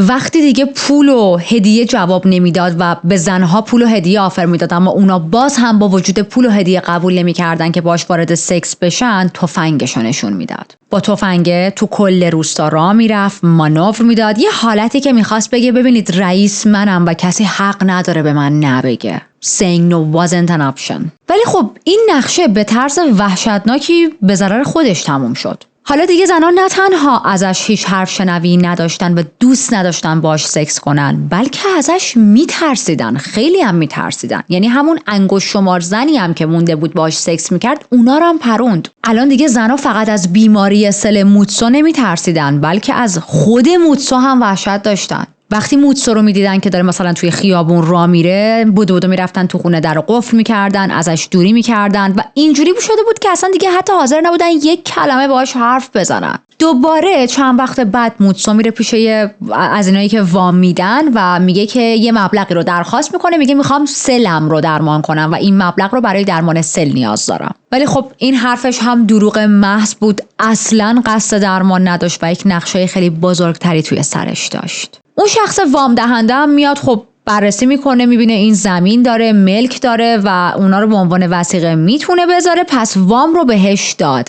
اما موتسو با اون پول رفت یک تفنگ دیگه خرید. اسلحه رو برد گذاشت توی اتاق زیر شیروانی و یه سری تغییر توش داد. ظرفیت خشاب رو از 5 تا به 9 تا گلوله افزایش داد. بعدش شروع کرد به ساخت گلوله‌های دستساز. گلوله‌هایی درست کرد که بهشون دام میگفتن. این گلوله‌ها وقتی برخورد میکنن تو بدن باز میشن و خب آسیب خیلی بیشتری وارد میکنن. بعد از یه مدت که دیدین تفنگ نشون دادنه و قلرم و زورگویی واقعا فایده‌ای نداره و فقط داره بدتر میشه، دیگه با تفنگ شروع نکرد توی حالا مثلا شهر و روستا دیگه در واقع راه رفتن. اما همچنان هم دنبال زنا بود، التماس دعا داشت و مدام دنبال این بود که بتونه حالا باشون سکس کنه. از اون طرف اسلحه هاشو بر می داشت و میرفت توی کوهستان و دشت و این ور اون ور و تیراندازی تمرین میکرد. تو همین خط زمانی یکی از بارایی که موتسو داشت یوبای انجام میداد با یک زن متأهل لو رفت و میدونست که دیر یا زود همسر اون خانم میاد سراغش. برای همین به خاطر اینکه کار به جای باریک نکشه، فردای همون روز با یه باتل ساکی و یک بسته گوشت رفت پیش اون مرد تا ازش دلجویی کنه. اون مردم خیلی خوشحال شد، گفت حالا باشه اوکی، اشکال نداره، یوبای دیگه مثلا تو فرهنگمونه و اینا. موتسو گفته بود که این گوشت خرگوشه و خودم شکار کردم، اما واقعیت دارک این بود که اون گوشت خرگوش نبود و اون گوشت مال سگ خونگی خود موتسو بود. و توی ژاپن هم مثل خیلی از کشورهای دیگه خوردن گوشت سگ بسیار کار بد و غیر قابل قبولیه. واقعا دلیل این کار نفرت انگیزش معلوم نشده توی این پرونده، ولی خب احتمالاً داشته با این کار میگفته منو طرد میکنید، منم گوشت سگ بهتون میدم بخورید، در حالی که فکر میکنید گوشت خرگوشه. چون بعدها هم که اون آقا میفهمه به جای گوشت خرگوش گوشت سگ خورده، اونم سگ خونگی خود موتسو، تا چند وقت حالش بد بود و از نظر روانی به هم ریخته بود. بعد از چند وقتم که میگم متوجه شد، حالا نه زمان طولانی ها، چند روز بعد موتسو یه حالتی حرف رو میندازه، مثلا به این میگه، اون به اون یکی میگه، میدونید حرف بپیچه تو روستا و میرسه به گوش اون مرد و پشمام. سهم دادن به دیگران رو فراموش کنید. موتسو یه ظرف تراما به خورده اون بیچاره داد. دیگه das ist einfach so wild. so krass. نیستم. اینجای پرونده رو نیستم. رفتارهای تهدیدآمیز و ترسناک موتسو حالا حتی مادر بزرگش این رو هم به وحشت انداخته بود. بله، همون مادر بزرگی که با جون و دل از موتسو نگهداری کرد، زمانی که هیچ کس حاضر نبود این پسر رو قبول کنه، اون سرپرستیش رو به عهده گرفت. همیشه حواسش به موتسو بود، عاشق موتسو بود، تا جایی که بعد از یه مدت مادر بزرگش این تصمیم میگیره کلاً خونه رو ترک کنه. حالا داستان چیه؟ ماجرا از اونجایی شروع میشه که موتسو یه پودر سفید مشکوکی درست میکرد، با آب قاطی میکرد و اصرار داشت که بده به مادر بزرگش بخوره. بهش هم اینطوری میگفت که بخوریم، برای هضم غذا خیلی خوبه و سالم نگهت میداره. ولی خب این ماده، این معجون، هر چیزی که بود، بوی خیلی بدی داشت و مادر بزرگش اصلا دلش نمیخواست لب به همچین چیزی بزنه. از اون طرف اصرارهای عجیب موتسو هی داشت بیشتر و بیشتر میشد. خب اوکی، تو یه بار گفتی فلان چیزو بخور واسه سلامتت خوبه، حالا خواست میخوره نخواست نمیخوره، دیگه اصرارت چیه؟ و خب مادر بزرگش شک کرده بود دیگه. مادر بزرگش به هر حال نخورد این ماده رو. یه روز که داشت از مثلا کنار دم آشپزخونه رد میشد و قرار بود موتسو براش سوپ بیاره، یواشکی دید که موتسو تو آشپزخونه وایساده و داره یه پودر سفیدی رو توی سوپ مادر بزرگش میریزه. همون لحظه طاقتش تموم شد، برگشت اتاقش، یه سری لوازم خیلی لیمیتد برداشت و رفت خونه خواهرزادش. به خواهرزادش گفت موتسو میخواد منو بکشه و من میترسم برگردم خونه. خواهرزاده این مادر بزرگ موتسو با پلیس تماس گرفت و 12 مارس مامورا اومدن تا خونه موتسو رو بگردن. با وجود اینکه توی خونش پودر مشکوک، 3 تا اسلحه، صدها گلوله، شمشیر، خنجر پیدا کردن، بازم بازداشتش نکردن. فقط مجوز اسلحه‌شو گرفتن و چند بار هم رفتن سراغش که مثلا نصیحتش کنن کار پیدا کنه و یا مطمئن شن که این آدم دیگه خطرناک نیست. آیا موتسو بعد از اینکه پلیسا اومدن سراغش ترسید؟ نه خیر. از همون فردای روزی که مامورا اومدن بهش سر زدن، دوباره دست به کار شد. رفت سراغ دوست قدیمی و تنها دوستش یویچی، بهش گفتش که لطفاً برو به جای من مهمات بخر، چون من دیگه مجوز ندارم و مجوزمو ازم گرفتن. و از اون طرف هم خودش شروع کرد به جمع آوری سلاح‌های سرد دیگه. و فراموش نکنید توی این خط زمانی همچنان از اون پرونده قتلی که عقب‌تر گفتیم، یه خانومی معشوقش رو به قتل میرسونه، اندام جنسیش رو تیکه تیکه میکنه، صحبت میکرد و میدونید داستانش براش واقعا حالت به تایم استوری شده بود. حتی یکی از زنایی که موتسو قبلا باهاش یواشکی رابطه برقرار میکرد، یه روز لوازمش رو جمع میکنه تو همین خط زمانی و به همسرش میگه که ببین موتسو یه فکرای بزرگی تو سرشه، میخواد یه کار بزرگی کنه، بهتره که از این ویلیج بریم. ولی همسرش مسخرش میکنه و قبول نمیکنه. اون خانوم به حرف خودش مطمئن بود، برای همین لوازمش رو جمع میکنه و از روستا میره و همسرش میمونه که خب البته بزرگترین اشتباه عمرش رو مرتکب شد. برسیم به صبح 20 می. چند ساعت مونده که خورشید طلوع کنه و یک منظره عجیبی جلوی خونه موتسو دیده میشه. وایساده جلوی خونش با یه آتیش بسیار بزرگ، یک عالم دفترچه یادداشت و کتاب و روزنامه و حتی کتابای قدیمیش که خیلی دوست داشت رو داره توی اون آتیش میسوزونه. میدونید کتاب‌هایی که سالها براش پناه بودن، کتاب‌هایی که با سختی خریده بودشون، کتاب‌ها و داستان‌هایی که باهاشون رویا میبافت، چیزهایی که عاشقشون بود و داشت میسوزوند و حتی عقب‌تر هم گفتیم از سگ خودش هم دل کنده بود و کشتش. ساعت 5 عصر 20 می 1938 یه اتفاق عجیب توی روستا افتاد. اولش شاید به نظر ساده می اومد، یعنی برق رفت و خب برق رفتن یه چیز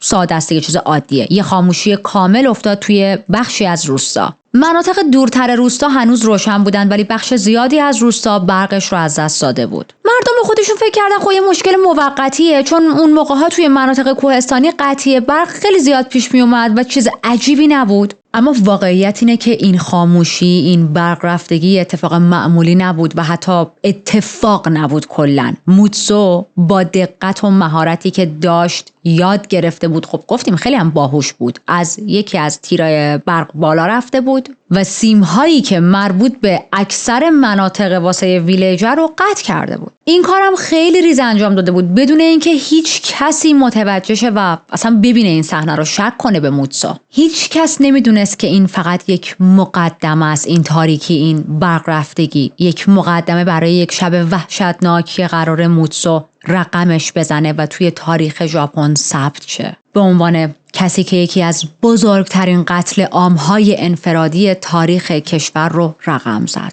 ساعت نزدیکای 1:30 شب، روستا توی سکوت و تاریکی کامل فرو رفته. موتسو توی اتاق زیر شیروانی با یک وسواس خاصی در حال آماده سازی آخرین بخش پلنشه. حالا فقط اینجا رو داشته باشید. اول یه هدبند پارچه‌ای بست دور سرش و به دو طرفش 2 چراغ قوه کوچیک وصل کرد. چراغایی که درست به سمتی که نگاه می‌کرد نور مینداختن. شاید ایدیاشو از ماهیگیرای شبکار محلی گرفته بود یا شاید از یه تصویر سرباز ژاپنی تو مجله‌ای که حالا محبوبش بود و خونده بود. ولی هرچی بود نتیجه ترسناک بود. اون میتونست تو تاریکی همه چیزو ببینه در حالی که بقیه از نور مستقیمش کور میشدن و به هیچ جا دید نداشتن. یه چراغ دیگه هم با نخ آویزون کرده بود به گردنش. از اون چراغای قوی که اون موقع‌ها تازه وارد بازار ژاپن شده بود. ترکیب اون با اون چراغای هدبندش باعث میشد درست مثل یه شکارچی مدرن توی شب بدرخشه، یا بهتره بگم مثل یه شبح نورانی وسط تاریکی. یه کیف پارچه‌ای برای خودش درست کرده بود که داخلش مثل کیف سربازای ارتش بود. کلاً کیف شکل کیف سربازای ارتش بود. حدود 100 تا فشنگ توش جا داده بود. دامدامایی که وقتی به هدف میخورد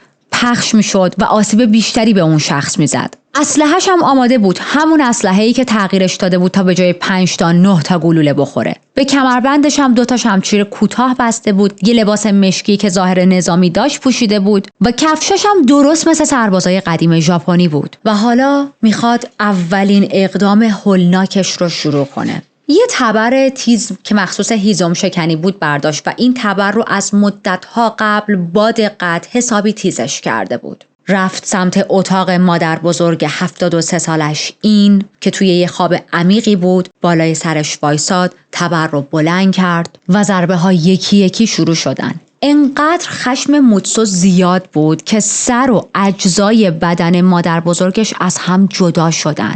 بعدش تبر رو با آب شست، تکیهش داد به دیوار، دوباره اسلحه هاشو برداشت و وارد تاریکی شب شد. موتسو تبدیل شده بود به یه هیولا. نقشش دقیق و مرحله به مرحله بود. حتی ترتیب خونه هایی که باید میرفت رو از قبل تعیین کرده بود تا هیچ اشتباهی رخ نده و کسی رو از قلم نندازه.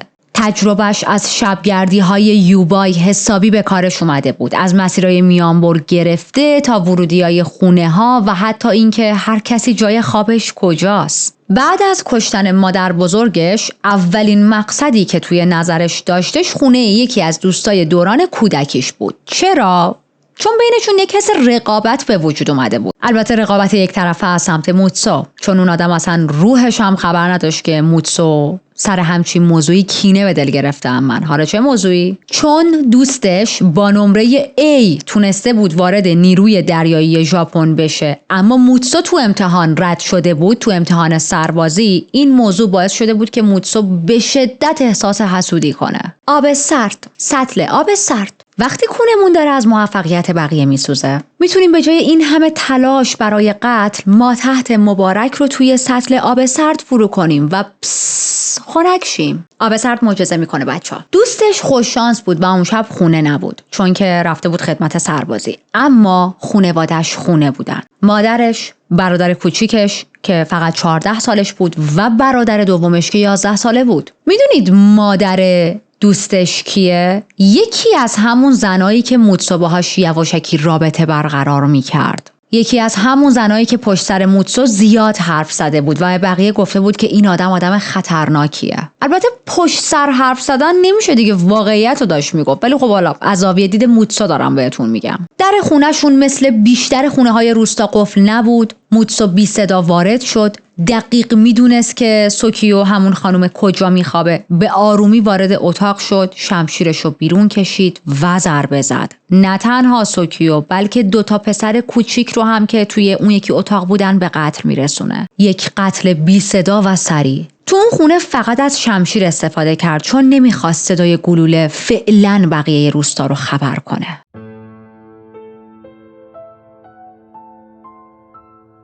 خونه بعدی خونه زنی بود که موتسو با اون هم یوبای میکرد. این زن هم جزو زنهایی بود که وقتی دید موتسو تغییر رفتار داده، وقتی متوجه شد موتسو فقط با اون در ارتباط نیست و با زنهای دیگه هم میره یوبای میکنه و در واقع با کل روستا داره میگرده، ازش دوری کرد و بقیه بعدها گفتش که موتسو مریضه و سل داره. بی صدا وارد اتاق این خانم شد، اسلحه رو گرفت سمتش و شلیک کرد. صدای گلوله باعث شد که بقیه اعضای خانواده هم از خواب بپرن. اما قبل از اینکه اصلا بتونن به خودشون بیان، قبل از اینکه بفهمن چه اتفاقی افتاده، موتسو یکی یکی وارد اتاقاشون شد و همه رو با گلوله به قتل رسوند. خونه به خونه میرفت و همه رو میکشت. حتی یه زنی که جزو معدود زنایی بود که موتسو واقعا عاشق شده بود، اون رو هم میکشه. چرا؟ چون اون زن در نهایت با یک مرد دیگه ای ازدواج کرده بود و نه با موتسو. به مردای قوی هیکل که میرسید بلا استثناء از اسلحه استفاده میکرد، چون میترسید که اگر با شمشیر بهشون حمله کنه ممکنه حریف زور و بازوی اونا نشه. بعضی از قربانیاش زنای باردار بودن، بعضی از قربانیاش حتی نوزاد و خردسال بودن و موتسو به هیچ کس، به هیچ کدومشون رحم نکرد. خیلی از آدمایی که موتسو به قتل رسوند اصلا خصومت شخصی یا کلاً خصومتی با موتسو نداشتن. خود موتسو هم مشکلی باهاشون نداشت، اما اینجوری بود که ببخشید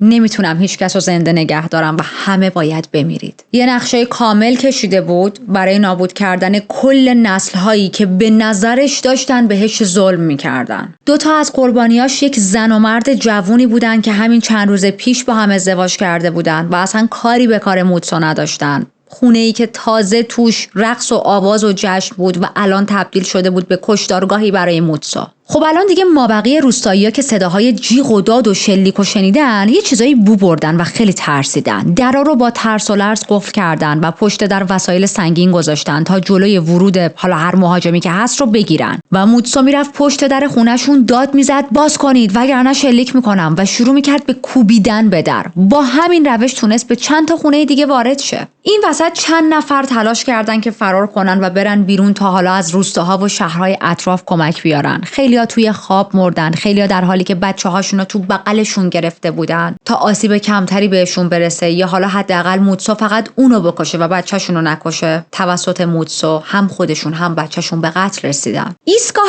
اصلی پلیس 3 کیلومتر فاصله داشت با خود اون روستا و چند نفر دویدن به سمت پلیس استیشن تا بتونن این فاجعه رو گزارش بدن و کمک بگیرن از نیروی پلیس. یه افسری اون شب توی ایستگاه پلیس بود به اسم تاکو ایمادا. اتفاقا یکی از همون افسرهایی بود، بازرس‌های قبلی بودش که چند بار رفته بود به موتسو سر زده بود، در واقع چشم از موتسو بر نداشته بود به خاطر اینکه همیشه یه حس بدی به این آدم داشت. وقتی چند نفر سراسیمه رسیدن پیشش و با صدای بلند و وحشت فریاد زدن که کمک کن قتل داره اتفاق میافته، تاکو اولین جمله‌ای که میگه این بودش که چی شده؟ موتسو کسی رو کشته؟ در این حد به بزرگوار موتسو شک داشت که میدونست این مرد بالاخره یه روزی یه گندی میزنه، دیر و زود داره ولی سوخت و سوز نداره. چند تا مأمور پلیس میرن برای بررسی روستا و یه افسر هم میره روستای همسایه تا هم کمک بگیره هم مأمورها و آتش نشانا رو جمع کنن. حتی افسر تاکو به همسرش گفت دکتر خبر کن. از تلفن راه آهن استفاده میکنن، آژیر خطر رو برای ساکنین روشن میکنن تا مردم زودتر متوجه شن که بابا وضعیت بحرانیه و باید مراقب باشن. و حالا در حالی که همه دارن دنبال کمک میگردن، موتسو هنوز داره به قتل‌هاش ادامه میده و خونه به خونه میره و مردم رو میکشه. صدای تیراندازی تو کل روستا پیچیده بود، مردم حسابی وحشت زده بودن و پلیس هم که خب تو راه بود. یکی از دلایلی که همه نمیتونستن مسیر موتسو رو پیدا کنن و بفهمن که خب الان کجاست، الان میخواد سراغ کدوم خونه بره، کو الان مثلا 2 3 بیافتیم روش و دستگیرش کنیم، به خاطر مسیرهایی بود که انتخاب کرده بود. ببینید ما گفتیم برق روستا رو قطع کرد، پس یعنی تاریکی مطلقه. بعد خودش آماده از چراغ قوه داره، بقیه که آمادگی قطعی برق رو نداشتن. از زمانی هم داریم صحبت میکنیم که هر کسی توی کشو و این ور اون ور خونه‌ش یکی چراغ قوه نداره. پس حالا توی این تاریکی به جای اینکه از مسیرهای معمولی که مردم همیشه برای رفت آمد استفاده میکنن، بین مثلا خونه ها رفت آمد میکنن، از اون مسیرها بره، از دل کوه و مسیرهای مخصوصی که بیشتر بیشتر برای رد شدن حیوونا بود داشت راهش رو پیدا میکرد. یادتونه گفتم عقب‌تر که خیلی وقتها میرفت جنگل برای تیراندازی؟ همون زمانی بود که این مسیرها رو هم داشت یاد میگرفت. تمام این مسیرها رو قبلا زیر و رو کرده بود چون میدونست بعد از اون همه سر و صدایی که با تفنگ میخواد به وجود بیاد، مسیر اصلی خیلی خطرناکه و ریسکیه و نباید از اونجا رفت و آمد کنه. خب خودش هم که مجهز بود به چراغ قوه دیگه و راحت میتونست با نور چراغ‌هایی که داره و به سرش وصل کرده بود، یکم به گردنش آویزون کرده بود، راهش رو پیدا کنه. حالا فکر میکنید از موقعی که قتل رو شروع کرده چقدر گذشته؟ ساعت شده بود حدود 3:30 شب. لیدرلی فقط 1.5 ساعت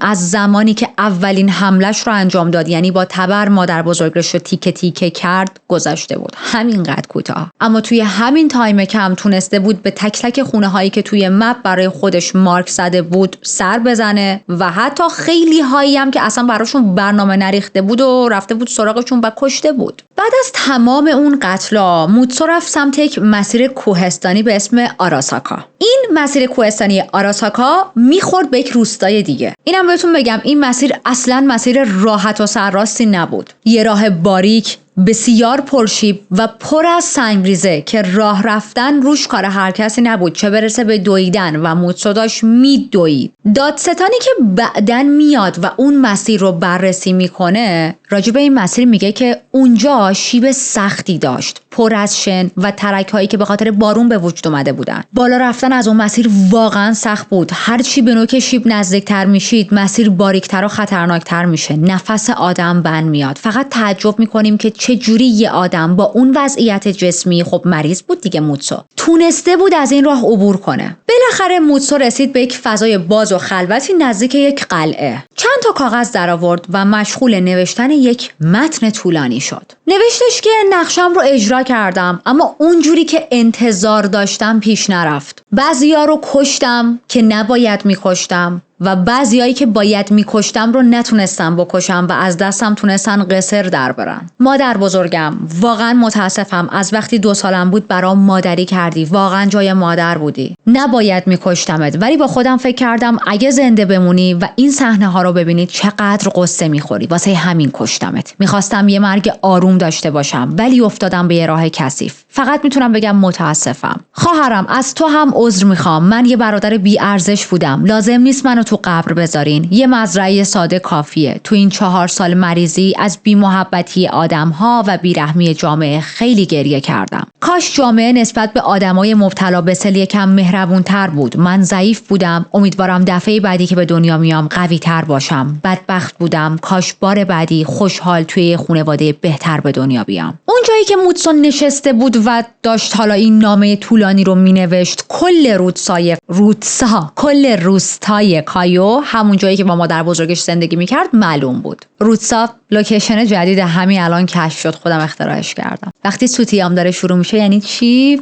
میدونید، یعنی وقت کافیه. از اونجا حتی میتونست روستای کورامی رو هم ببینه، هم روستایی که توش به دنیا اومده بود. شاید رفته بود اون بالا تا واسه آخرین بار یه نگاهی بندازه به همه جا و همه چیز. حدود ساعت 4:30 صبح جلوی اون یونیفرم سیاهی که پوشیده بود رو باز میکنه، لوله اسلحه رو گذاشت رو قفسه سینه‌اش و با شست ماشه رو کشید. 6 ساعت بعد نیروهای پلیس بدن بیجونش رو پیدا کردن. دیگه هیچی از اون موجود ترسناک که گیان زده بود به کل روستا باقی نمونده بود، به جز یک بدنی که غرق در خون بود و افتاده بود روی زمین. بلافاصله یک تحقیق بسیار عظیمی شروع شد، ولی خب کمک به زخمی‌ها اولویت داشت. متاسفانه چند نفر که آسیب دیده بودن اما نمرده بودن توی بیمارستان جونشون رو از دست دادن. چندین نفر هم که زنده مونده بودن زخم‌های عمیق براشون به وجود اومده بود. حالا سوای زخم‌های روانی، زخم‌های فیزیکی که تا آخر عمر همراهشون بود. در مجموع توی این فاجعه‌ای که موتسو به راه انداخته بود 30 نفر کشته شدن، یعنی تقریباً 40% کل جمعیت اون منطقه، اون روستا در اون زمان. و خب این نامبر برای فقط یک نفر 40% جمعیت یه جا واقعا نامبر وحشتناک و زیادیه. پلیس بعد از این حادثه از روستا عکس گرفت، ولی خب جدا توصیه میکنم دنبال دیدن این تصاویر نرید. دیدنشون بیشتر از این که کمک حال آدم باشه واقعا آزاردهنده است. وقتی پلیسا خونه خانواده توی رو گشتن 2 نامه دیگه هم پیدا کردن که موتسو نوشته بود. این نامه ها خیلی طولانی بودن و نمیخوام حالا کل نامه هاشو بگم. خلاصه ای ازشون این بود که موتسو به خاطر بیماریش، تحقیرهای بقیه و نگاه سرد مردم روستا حس کرده بود دیگه هیچ امیدی به زندگی نداره. از مردم شدیداً کینه داشت چون باور داشت اونا باعث شدن آبروش تو روستا بره و اعتماد به نفسش نابود بشه. در نهایت هم تصمیم گرفت با انجام این حمله از همشون انتقام بگیره. خیلی ها معتقد بودن که موتسو از ناامیدی شدید، تنهایی و احساس طرد شدن دست به این جنایت ها زده. اما خب هر چقدرم که احساسات یک آدم جریحه دار شده باشه، بازم هیچ چیزی نمیتونه اون کاری که کرد و توجیه کنه. یه فاجعه هولناک که بعد از گذشت نزدیک به 100 سال هنوزم اسمش توی ژاپن با ترس و غم همراهه. من که اصلا دلم براش نسوخت. یه دیوانه آلت سرگردانی بود. شندولشو گرفته بود دستش، تو کل روستا داشت سرگردون میچرخید و باز همون سناریوی همیشگی و تکراری. نشنیدن از بقیه باعث میشد که خشمگین شه. این نشنیدنه و عصبانی شدن تاریخچه بسیار قدیمی داره. حالا چی سر خواهر موتسو اومد؟ خواهر موتسو وقتی این ماجراها و این اتفاقها رو شنید توی ماه‌های آخر بارداریش بود و باز من باید یادآوری بکنم که ما داریم از یک جامعه بسیار سنتی صحبت می‌کنیم. خانواده همسرش بعد از اینکه فهمیدن برادرش یعنی موتسو چه کارهایی کرده، تلاش کردن خیلی بهش فشار بیارن تا بچه رو سخت کنه و از بین ببره. می‌ترسیدن که این بچه هم یه تحفه‌ای بشه لنگ داییش. ولی خواهر موتسو قبول نکرد و این بچه به دنیا اومد. کلاً بعد از اون شب وحشتناک زندگی خواهر موتسو زیر و رو شد. چون معمولاً توی فرهنگ ژاپن تو همچین جنایت‌هایی خانواده قاتل کاملا توسط جامعه طرد میشن. ولی خوشبختانه به مرور زمان، حالا این مرور زمان که میگم خیلی طول کشید، اما دهکده فهمیدن که خواهر موتسو آدم خوبی بوده و هیچ نقشی توی کارهای برادرش نداشته. حالا از شانس بد یه برادر این شکلی هم گیرش اومده بوده ولی اصلا ربطی به هم ندارن این دوتا. بدن موتسو رو در نهایت خودشون یعنی خواهرش و بقیه فامیل جای نزدیک به یک قبرستون خانوادگی دفن کردن و نه توی خود قبرستون کل روستا، چون انگار هنوز هم اون ننگه داشت روش سنگینی میکرد. قبری که سنگ خاصی هم نداشت، فقط یه تیکه سنگ طبیعی روشه و الانم کامل با علف‌های هرز و بوته ها پوشیده شده. بعضیا میگن بعدها استخوناشو جابجا کردن ولی خب شاید این فقط شایعه باشه به خاطر اینکه با این حرفا گردشگرای فضولو بخوان از اونجا دور کنن. خونه موتسو بعد از اون شب متروکه شد. هم خودش مرده بود، هم مادر بزرگش رو به قتل رسونده بود و خواهرش هم که خب دیگه خیلی وقت بود اونجا زندگی نمی‌کرد. مردم هم که اون خونه رو کاملا شوم میدونستن. خونه اصلا از قبل از اینکه اینا هم بیان یک قتل توش اتفاق افتاده بود دیگه. موتسو هم این کارو کرد دیگه، نور علی نور. یعنی به هیچ عنوان یه قرون هم کسی حاضر نبود پرداخت کنه بابت نشستن و زندگی کردن تو اون خونه. برای همین خونه تا مدت‌ها خراب و بی صاحب بود تا اینکه بالاخره توی سال 2015 تخریبش کردن کلا. اون دسته از اهالی هم که توی روستا مونده بودن، زنده مونده بودن، در واقع بعد از این فاجعه تصمیم گرفتن که از اونجا برن. میگفتن بعد از این اتفاق ما دیگه نمیتونیم توی جایی زندگی کنیم که هر گوشش را میریم یادآور مرگ یکی از عزیزامونه. از اون طرف چون مشخص نبود دقیقاً کی با موتسو رابطه داشته و یوبامی کرده، مردم کم کم شروع میکنن به هم شک کردن و اون اعتمادی که همیشه بین روستایی‌ها بود کامل از بین میره. توی کل ژاپن اون شب به عنوان یک فاجعه ملی شناخته شد. حتی توی بخش‌های مختلف ژاپن مراسم‌های تدفین برگزار کردن و الان هم توی اون روستا قبرهای زیادی وجود داره که مربوط به قربانی‌های این حادثه است. و میدونید یه حالتیه که فضای ترسناک و غمگین توی کل اون منطقه هست با وجود اینکه طبیعت خیلی زیبا و بکری داره. اما خب بعد از این اتفاق توی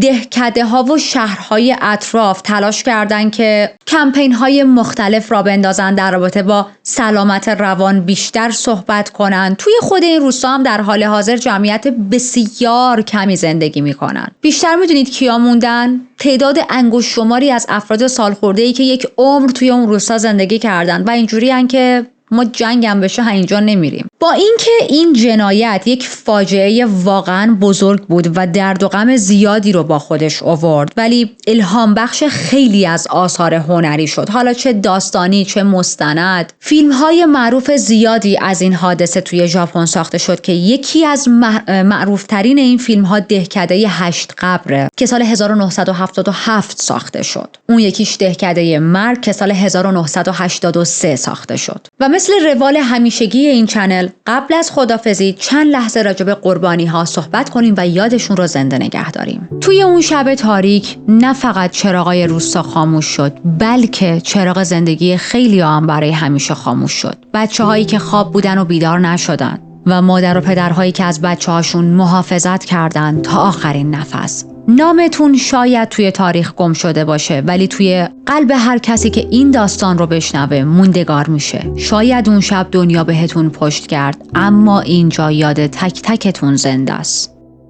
وقتی آدم زندگی موتسو رو نگاه میکنه واقعا عجیبه. پدر و مادرش رو خیلی زود از دست داد، یک بیماری به اسم سل افتاده بود به جونش و خب خیلی داشت سرش اذیت میشد. هوشش به هدر رفت، توی آزمون ورودی سربازی و چیزای نظامی رد شد، از سمت مردم روستا کاملا طرد شد، ولی هیچ چیزی نمیتونه چنین جنایاتی که مرتکب شده بود رو توجیه کنه. این آدم نه تنها زنای روستا رو کاملا مثل یک ابزاری برای لذت شخصی خودش میدید، بلکه مرتکب قتل‌های هولناک هم شد، اونم فقط تو چند ساعت. بچه‌ها رو کشت، بچه‌هایی که یه زمان براشون موز می‌خرید، کتاب می‌خوند، دوستشون داشت، بهش اعتماد داشتن این بچه‌ها. خانواده‌هایی رو نابود کرد که اصلا هیچ مشکلی باش نداشتن و به معنای واقعی کلمه تبدیل شده بود به یک مانستر. ببینید شاید تو قالب یک ویدیو این اتفاقات ساده به نظر بیاد، ولی پشت همش یه دنیای وحشته. تصور کنید اون لحظه هایی رو که قربانی‌ها یه گوشه گیر افتادن، التماس میکنن و موتسو توی تاریکی با نور چراغاش که داره تو صورتشون میزنه زل زده بهشون و با شمشیر و یا تفنگ میخواد به قتل برسونتشون. چرا؟ فقط چون بهش گفته بودن تو نمیتونی بری سربازی، نمیتونی با همه آدم‌ها و زن‌های توی روستا لاس بزنی. بعضی‌ها دوست ندارن با تو وارد رابطه شن و شندول تو یک بت نیست که توی معبد باشه و همه دلشون بخواد بیان و یک دستی بهش برای تبرک بکشن. موتسو هم ناراحت شد و گفت نموخام، پس همتون رو میکشم. و این بود از پرونده موتسو تروی که من هر جزئیاتی که راجبش میشد پیدا کرد رو جمع آوری کردم، براتون روایت کردم. مرسی که تا این لحظه با من همراه بودید. اگر که هنوز کانال رو سابسکرایب نکردید، سابسکرایب کردن شما خیلی من رو خوشحال میکنه. به اعضای جدید کانال خوش آمد میگم. حتما برای من کامنت بذارید، تمام کامنت ها رو میخونم و منتظر ویدیوی جدید باشید، چون به زودی با یه ویدیوی دیگه میام سراغتون.